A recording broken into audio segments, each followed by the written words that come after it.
I was very excited because the next day was my birthday. And we had this practice in office that we had to give either sweets or candies to everybody in office. And I didn't really want to spoil this habit, so I thought I'll buy something for my colleagues in office.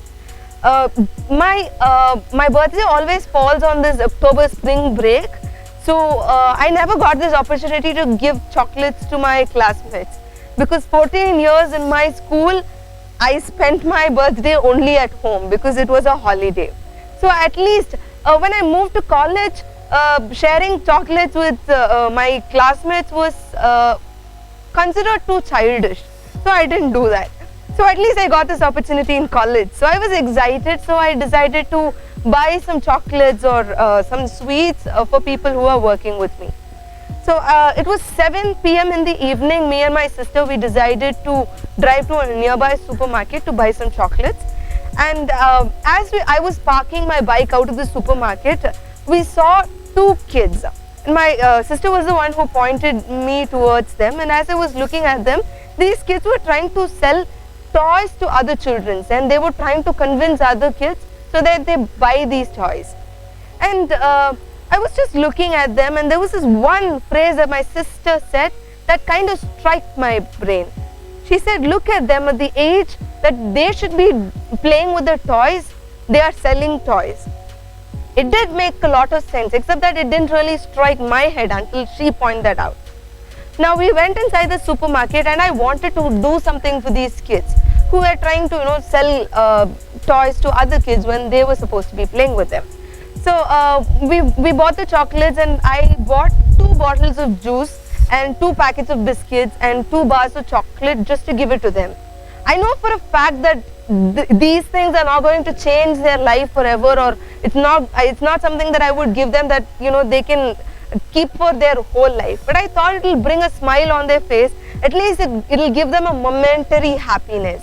So I bought these, I put them in 2 separate covers, and when we came out of the supermarket, the 2 boys were missing. So we took our bike, and my sister said they will definitely be there somewhere in the street, so we'll try to find out where they are. So I took my bike, and I was riding throughout the street, and we found the 2 boys. Now as I was getting close to these 2 boys, my heart kept asking to me, what would you do if they say no? What would you do if they don't agree to get it from you? But somehow I mustered up the courage, and I thought, okay fine, even if it's a rejection, let me just face it. So I went up to these boys, and I handed these cover, and they looked inside of it, and I told them, it's just choose chocolates and biscuits. And they gave me a stern no. People started noticing what I was doing, and I gave them all sorts of reasons for them to accept that. I told them it's my birthday tomorrow, and that's why I'm trying to give it to you. No other reason, nothing particular. But still their no was a no. And there was this one lady who even came up and spoke to the boys, and she said, come on, get it, she's just trying to give a gift to you. But the boys said no.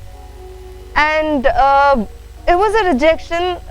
We took it up, and I took the covers back, and I tried to drive back to my home. And as I was driving towards my home in the same street, I saw another 2 boys who were again selling the same kind of toys.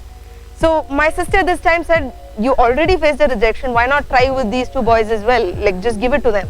And I went up to these 2 boys, and I gave them these 2 covers, and they looked inside it, and their face was immediately lit up with a smile, and I could really see that they were happy. Now I moved away, they took their cover, I moved away, I came back to my home. There was this one question that popped up in my brain.